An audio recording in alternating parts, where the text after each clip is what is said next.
Welcome back to the Collegian Sports Podcast. I am your host, not Joey Aliberti. It's Colin McCarthy, frequently contributing to Joey's Collegian Sports Podcast. And now we're hosting the hockey episode of the Collegian Sports Podcast. First one of the year. I'm joined by my fellow beat writers, Sophie and Kayla. How are you guys doing today? I'm doing solid. How are you today? Fantastic. I'm good, ready to go. Hell yeah. Are we just going to jump into UMass hockey stuff? How are we feeling? Why the heck not? Yeah, Sure. So there's a lot to go over here. We're going to split this podcast up into five distinct parts. But first, I want to talk about the new faces and sort of the people who are leaving the program. A lot of movement in and out of the program these last 2 years. There aren't many people left who won a national championship in 2021. I think there's only 8 or 9 from what I counted, plus Gregoire, obviously. We had Bobby Trevino, obviously a huge person leaving. Matt Kessel and Josh Lapina, they also signed pro contracts. Colin Felix is with the Phantoms. Love that for him, where his dad also coached. We've got Anthony Del Gaizo, Garrett Waite, obviously his injury, really devastating news. Ty Farmer, Oliver McDonald, all those people are gone. The grad students from last year are all gone. And maybe the most notable outside of Bobby, or more so than Bobby, Jared DeMichael is gone. Just quickly, I don't want to harp on it too much, but what do you guys make of all the losses so far? It's definitely going to be a new year. I think it's hard to judge what the team's going to look like so early on because there's so many new faces. But from what I've read and seen from recruiting, it does still look like a promising year. I wouldn't, count them out just yet, even with losing all those people. Mm-hmm. I think you're definitely losing really big leadership. Bobby was so big with it being a leader, but like Sophie said, I think the freshmen are really going to come in and do great things. Mm-hmm. And it's crazy. We're thinking of this as this is like a step back, but really, UMass is still ranked number 10 in the country in the preseason polls, and there's still a lot of promise. We're going to talk about in just a second all the freshmen that are coming in, all the new players that are coming in that should be able to make a pretty big impact. And I'm definitely excited to see what this team looks like because it's so fresh. It doesn't feel like last year's team at all. It definitely doesn't feel like the national championship team. Those are the teams that I covered, so obviously those are the only ones that I know. But it's like kind of a wild card, and we know that they're going to be like the baseline for UMass hockey is basically like good to great, right? Like that's the baseline at this point with Greg Carville and with all the recruiting they have. But like seeing how good they are, can they do what they did last year? Can they make it into the NCAA tournament? Can they go far in the NCAA tournament? We're going to talk about all that. But let's dive into the new players here, okay? We got some freshmen, some new freshmen. Noah Ellis and Cole OHara, probably the two most notable. We've got Mikey Adamson, Kennedy O'Connor, Kenny Connors. Those two names I'm going to mix up quite a bit. Just going to let y'all know now. We've got Owen Murray, Michael Cameron, and Tyson Dick. Those are the new freshmen. Which of those sort of stand out to you guys so far from anything that you've read about them? I think the most notable one is Cole OHara, obviously going fourth in the draft to the Nashville Predators. You got a high pick there. And I think it's just going to be a good addition, especially, again, you're losing Bobby. I mean, you're losing your entire first line of forwards right there. So you're going to need people to step in and start to make an impact. And as we've seen from Carville in the past, it's not about how many years you've been there. It's about what impact you're going to make. So we could easily see a freshman right up there. I mean, we saw Ryan Ufko alongside Matt Kessel in the starters last year. So I think that he's definitely probably one of the most notable names, and he'll make an impact. I don't think anyone's kind of second guessing that one. Yeah, for sure. I think Cole OHara is going to immediately be in the top 6. Like, I think he's going to be on the first or second line right away. Agreed. Partly because of how good he is, partly because, like you said, they lost their whole first line. You assume that the top line is going to probably become Cal, Keefuke, Eric Faith, and Reed Lebster, and that opens up the second line for basically anybody. That literally is totally a wild card, so I can definitely see him playing in the top 6 for the entire year, starting even week 1, which is not something that always happens with freshmen. Obviously, they get, these notable guys come in. Scott Morrow and Ryan Ufko made an impact pretty immediately. But outside of that, there's only 1 or 2 per year, and I think Cole OHara could definitely be one of those 2 per year. What do you think, Kayla? I definitely agree, and kind of just looking at his stats and kind of just him online, he seems to very much embody kind of what Carville sees in a person. He very much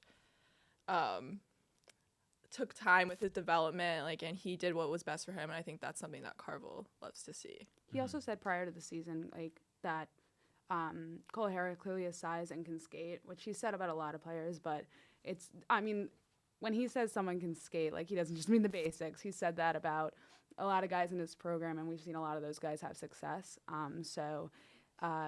He's going to contribute high on offense, and he'll make plays while scoring. So, losing those top-line guys, you're going to need people to fill in, especially on the scoring. So Carvel expects him to be one of those. Mm-hmm. Yeah, the proof is in the pudding for his game tape for sure. Kayla, is there anybody else that you had in mind for these freshmen?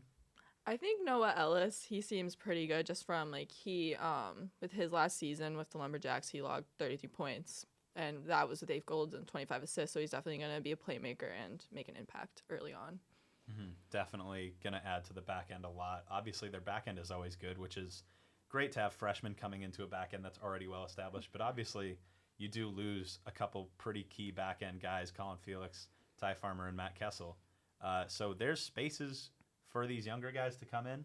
I definitely think he's going to be one of those that sort of comes in and makes, like, I think he's going to make an impact the same way that OHara is, except on the defensive end.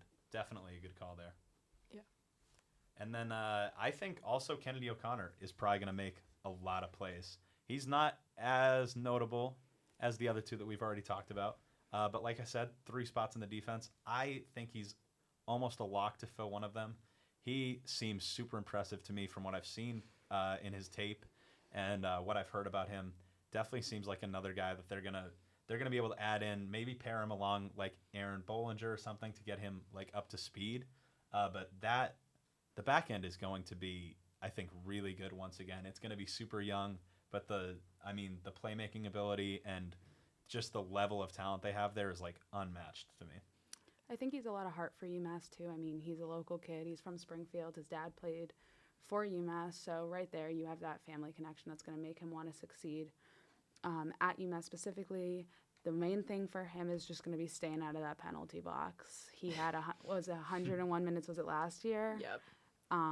Alone. So as long as, he can stay out of there and contribute, he definitely is going to play with his heart, like I said, and just don't make it go. Don't give them the power play. Yeah, definitely going to be a huge thing. We saw that with Taylor last year where he couldn't stay out of the penalty box, and that definitely hurt him. So it's going to be interesting to see. But you know what? Another guy who couldn't stay out of the penalty box his freshman year, Bobby Trevino. So these guys can grow for sure. I want to move on now and quickly talk about some of the transfers. Obviously not as many. We've got Cole Brady, Matt Koopman, Josh Nodley, and Elliot McDermott. I think the 2 notable ones here are probably Koopman and Brady. Cole Brady more so because we don't know anything about what the goaltending situation is going to look like. And then Matt Koopman because that's a Hockey East transfer. Like, that's a big get for them. He has experience. I didn't look him up a ton before this, but I remember like his name jumping out to me when UMass would play Providence. Is Providence where he came from? Yeah, he came from Providence. Yeah. He scored against UMass in the Hockey East quarterfinals this last year. He jumps out as like a huge. Yeah, let's talk about him first. Like, I think that's a really big get for UMass to get that caliber of a player who's already used to playing Hockey East. There's definitely no substitute for playing Hockey East. Every freshman that comes in says you have to like really up the physicality, and it's a learning curve. So the fact that they got him internally is a huge deal. What do you guys think the expectations for him sort of should be? I think I'm expecting him to be a leader on and off the ice with that experience from Hockey East and playing 113 games with Providence. He's definitely going to be a leader off the ice, and I think he's definitely going to make an impact on the ice with scoring and all of that. I mean, like you said, Colin, I think getting someone from Hockey East is so important because it's no big adjustment besides just switching schools. That's a pretty big adjustment. But looking at it from like the standpoint of both switching schools and into a new league, like many of the other transfers, this time he's just got to focus on that. He's also going to know a little bit more about like how Providence thinks and how they're going to play, which he can help then bring when they face off because Providence has always proven to be low scoring games, and it's anyone's game in those ones. Anyone from Hockey East is, but I specifically remember Providence was always a tough one last year. The last 2 years they always played them super close. They had one like 8-0 blowout game when UMass came off a COVID break. Other than that, it was like everything was a tie or it was a 1-goal game. It was absurd the way that these two teams play each other. And like that's a good point to make too. He's not just coming from Hockey East. He's coming from the team who played UMass the most competitively in Hockey East over the last 2 years for sure. He's another guy. I said it about Cole OHara. I think he's another guy that could end up in the top 6. And Carve doesn't usually, in my experience, like to put too many new guys like into the top 6. But I could really see Cole OHara and Koopman, because Koopman is a new guy to UMass's system, but he's not a new player or anything. I could see him being sort of the mentoring figure on a line with Cole OHara and like Lucas Mercury, for example. Like I think that could end up being a really good second line, and definitely for sure. And then I want to talk about Cole Brady, because I don't know if you guys are in the same boat, but I don't know what to make of Cole Brady. He's coming from Arizona State. He's a huge goaltender. He's like 6'6". I've seen him on campus. It's like insane how tall he is. But we know nothing about the goaltending situation. This is not the situation we were in last year where it was Matt Murray, all the time Matt Murray. Like we saw Luke for 2 games and he looked good, I'd say, but like, did he jump out ever with a save that he made? No. And Cole is coming from one of the worst teams in college hockey. They're not on the standard. You know what I mean? Yeah. So, like, it's going to be really interesting to see how this plays out. I'm curious if you guys have either predictions on how this is going to play out or thoughts on Cole Brady overall. Like, what is happening here?